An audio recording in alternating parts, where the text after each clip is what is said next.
hindi ko siya, wala siya narinig, wala. Kasi wala akong, doon ako nakakita rin sa kanya eh.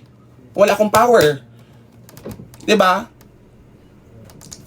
Eh, malandi ako, malandi ka din naman. 'Di ba, malandi na tayong lahat. Sobra na. Diyos ko po.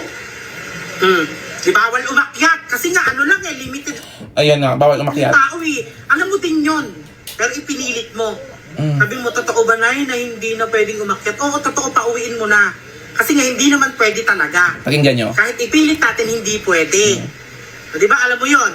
Okay. Pero, sinabi mo, pinauwi mo na, pinag-antay mo ng 3 oras sa baba. Tapos, may live pala kayo sa ibang brand. Okay. Nung sinabi kong pinag-antay ko yung lalaki ko sa baba, hindi ako nagsabi na mag-antay ka dyan.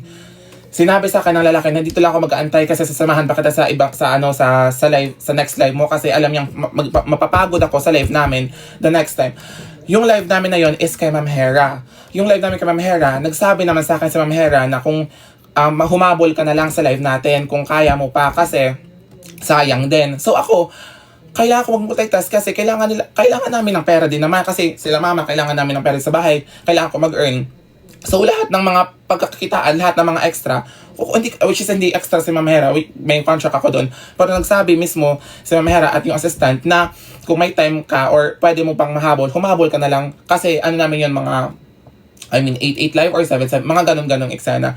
So humabol ako, nakahabol naman ako, nakaisang oras pa ako na live doon sa kay Ma'am Hera. Tapos tinuloy-tuloy ko na lang din, tapos hinahabol ko na lang yung oras para yung continuation na lang. Ganun yung nangyayari. Okay? Na dapat At saka anong masama doon kung kaya mo namang mag-multitask sa mga bagay-bagay, kung trabaho naman, kung kaya pa na energy mo, ituloy mo kasi pera yun eh, tsaka kikita ka dun eh, di ba? Sayang yung blessing. same time yung live mo, pero hindi ka na umabot kasi nga, nandun ka sa akin, Mali. nandun ka sa isang Umabot ako nun. Okay. Bumaba ka, nandun yung lalaki, pumunta kayo sa isa pang trabaho mo, which is 15 minutes na lang yung live nila and na. Ganun ka ka-unprofessional. 15 minutes kang papasok, samantalang yung mga kasama mo, 3 oras nang nagla-live. Ang rason mo, galing kasi ako sa isang trabaho ko eh. O di ba, bakit tinanggap mo yung trabaho na yun kung meron ka pa palang trabaho na hindi mo naman magagampanan ng maayos? Mag-isip ka bakla. Pati maliliit na problema, sasabihin ko na rin kasi gano'n na rin naman eh, di ba? Diba? Na parang yung mga dapat maliit na problema na hindi na dapat binibring up, which is yung starting point ng problema na to is yung na-kinall out niya ako sa politics, which is yung content ko, which is mali yung context ko doon at nag-apologize ako. Doon lang nagsimula yun, bring up nila lahat ng mga mali ko, lahat ng doon, yung issue ko dito, yung issue ko doon, yung mga past issue ko, bring up nila lahat yun para ako yung maging masama. Ako yung maging masama sa mga mata ng tao at sila yung okay. Ganun yung gusto nila. Nag-repost ako. Nakikita niya nag-repost ako, nakikita niya and all. Nag-chat sa akin sa Sasabol.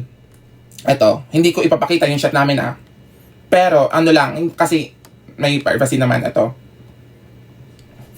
Wait lang, nanginginig ako. Ito. Yung issue namin before pa lang, yung iniinsulto nila ako sa vlog nila. Pero ito, wait lang. Ito. Nung nag-vlog sila na kay Salasalge, kinall out, wait lang.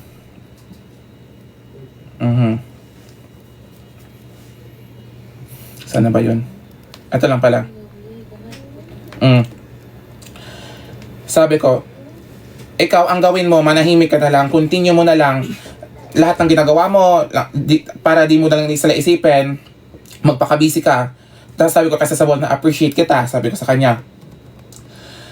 Sinasabi nila dito, kahit minsan sinasabi nila dito, ganito ka na, ganyan ka na.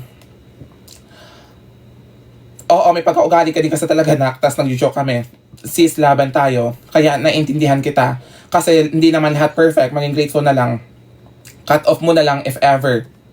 So ako, tigilan na lang daw yung mga issue na mga nangyayari. Kasi sabi niya, balik na lang tayo sa pagiging patawa, balik tayo sa mga masayang araw lang, masasaya lang. Sabi ko, okay, nag-stop ako gumawa ng content, nagpaka-busy ako, hindi ko sila minind, wala ako, never. even post. Never kong ininsulto si Stella Salge. Never kong ininsulto si QD. Never kong sinabi. Basta kahit sinasabi nila ako, pangit, maligo daw ako, mabaho daw, mukhang aso daw. Lahat yon nakikita ko sa share post nila. Pero ako, never nyo ako nakita na ininsulto ko sila. Never nakitang binadishing ko si QD. Never nyo nakitang ininsulto ko yung mga face nila kahit hindi naman grabe yung mga... Never. Kasi ayoko yon. Hindi ako ganun. Sabihin ko lahat para maintindihan nyo din kasi nga hindi naman kayo nakakaintindi yung iba. Hindi talaga nakakaintindi. Inuuna yung awa. Katulad nung pagboto nyo kay BBM, di ba? Awa lang naman yun eh. Techi kayo. Okay, eto na. Naalala mo ng Ilocos. Maliit na problema to pero paulit-ulit mo kasing ginagawa. Kaya nagiging malaki. Kaya nagiging patong-patong. Kaya nakakabuisit ka talaga minsan. Hindi nga minsan lagi eh. Pag sila yung inaantay, pag ako yung nag-a-adjust sa kanila, okay lang, walang narinig kasi wala akong karapatang magreklamo kasi nakikisama lang ako. So, pag ako yung nakikita nilang nagkamali or ako yung may mali or ako yung late, award agad. Ganon. Iniwan ka namin, di ba? Sumunod ka lang kasi nga, bakla ang tagal mong kumilos. Lagi kang ganyan, magme-makeup ka pa. May nagbago ba? Wala. Sana sa ugali meron. Tinanggap mo yung trabaho sa Brilliant. Eh di, winelcome ka naman. Di ba? Ang bait sa'yo. Ang dami nating pagkain, ang dami nating lahat. Diba ganito ginagawa mo eh, gano'n na naman. Parang hindi ka talaga nagtatrabaho, sinasabi ng mga iba. Magsalita ka naman po, at that time nababash ka, diba? Pero, grabe yung ano ko sa'yo. I'm grateful. Yung explanation ko, para lang maipagtanggol ka. Dahil sinasabi mo nga na, hindi kita ipinagtanggol, eh di wow. O diba? Grabe yung pagtanggol ko sa'yo, Cookie. Hindi ko sinabi yun, hindi mo ako Hindi lang pinagtanggol. isang beses, hindi lang dalawa, hindi mo mabilang sa daliri mo. Diba? Naka-live na tayo. Bigla kang iihi ng isang oras. Alam mo yan. Alam din yan ng mga staff. O diba? Sasabihin ko sa mga staff, hindi sige, dagdagan nyo na lang yung oras niya kasi nakakahiya talaga eh. Kasi iihi nga naman siya, isang oras na parang tatabay lang siya doon para hindi makapag-live. Iihi ka isang oras? Sobrang exage na. Sobrang ino-OA yung how to deliver yung mga salita. Alam mo yun, yung parang sana nagigas nyo, yung parang ay ganito ganyan, yung ini-exage, hindi yung kung ano talaga yung nangyari. Isang oras ka iihi. Ano ka, may UTI? Sobrang grabe. Tama ba yun? Di ba mali? Pero naman para doon sa mga nagsasabi na buti na lang umalis si Cookie Rat. Okay, umalis ako kasi mas gusto ko yung peace over drama. Walang-wala ka na. Pero nga, may kumuha sa atin bigla na malaking brand. Sinabi namin sa'yo na, okay, trabaho to. Malaking pera to. Paano? Uuwi ka. Sabi niya, hindi muna ako uuwi. Sige na, muna ako, rent muna or dito muna ako bago matapos yung trabaho. Okay, sige, piniyagan ka namin, naghanap tayo ng rerentahan, naghanap tayo ng bahay, na piniriwisyo mo din. Okay, ito na nga yun sa malaking brand, di ba? Umuwi ka, hindi natapos, kasi ang kulit mo. Sinabihan ka na, kaya nga tayo naghanap ng bahay para magstay ka, pero umuwi ka pa din. Tapos hindi ka na bumalik, di ba?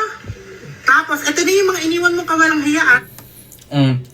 Before ako umuwi, nag-film kami. Ito ha, okay, sa sinasabi niyang brand na yon, which is, hindi ko nasasabihin yung name. Nag-live kami, gumawa kami ng mga videos, which is naging successful naman. May isang video na may isa pang video na gustong pagawa ng brand. Yung video na yon, pwede naman kami magkakahiwalay-hiwalay. Hindi naman siya group na video, individual video siya. So ako, pwede ko naman siyang i-film dito sa bahay, kasi okay naman dito, okay naman yung lighting, okay naman lahat. So, yon, mas pinili ko na lang na umuwi kasi nung time na yon, fiesta dito sa amin at si papa may sakit siya. So kahit 3 days lang ako dito, 2 days lang ata yun nung umuwi ako dito. Tapos bumalik ulit ako. Hindi pa namin nagawa yung video. Umuwi muna ako dito. Tapos bumalik ako. Tapos nag-film kami. Pagka-film namin, natapos namin yung video, yun nga, may isang video pa na individual naman siyang gagawin. So ako, napag-decide-decidean kong na since mag-Christmas na din, uwi na lang ako sa amin. Kasi gusto ko makasama sila mama ng Pasko at New Year. Gustong-gusto ko makasama sila. Kasi kompleto kami nun kasi yung kuya ko umuwi din.